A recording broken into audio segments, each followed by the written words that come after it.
notice how I have the edit link only to Alex now, while John doesn't have anything next to it now. Okay, if now I logged in as admin, which I think is this, if I remember right. Right. Because he's not the author of any of these books, comments, he's not going to have the edit link. But he's an admin, so he should probably have the privileges to edit all of them anyway, whether he's the author or not. Now,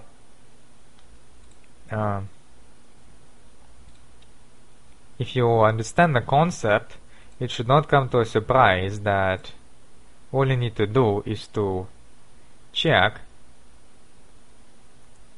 All you need to do is to introduce yet another check here to see if the current role is admin.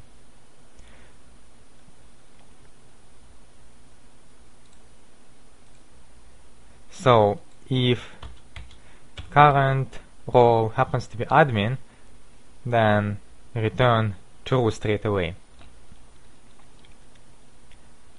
And our role is, if you remember, stored in the registry from must be tutorial number 2. I'm just going to copy that from there, and I'm checking if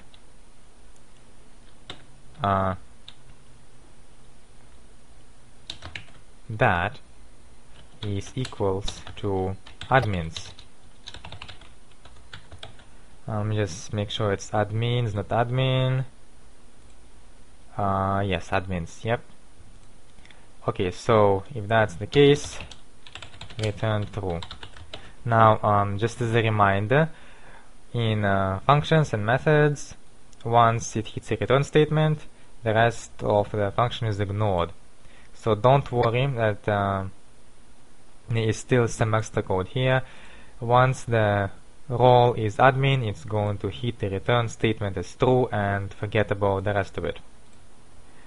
So let's see what that looks like now as an admin.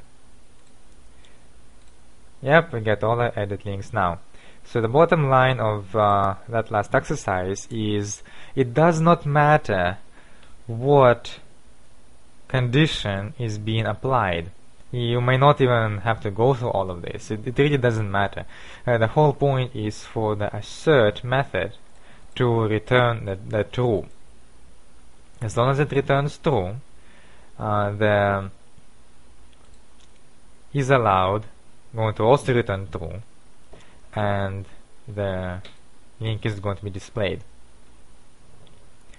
Now hopefully you will see now that if we did not do the preparations in the previous tutorial, then all of this mess would have to be put inside of the view.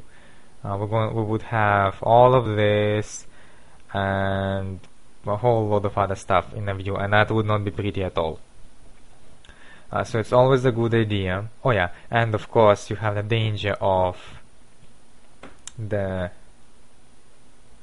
unprivileged variables leaking out of the model if you do not do the checks before you do the final return statement. So the tip here is to always make sure that your data is fully processed before it gets out into the controller and into the view. Okay, so this was pretty complicated, and I'm not quite confident if I explained everything fully. So as usual, you are welcome to ask me any questions on the forum, and I will try my best to answer them in a timely manner.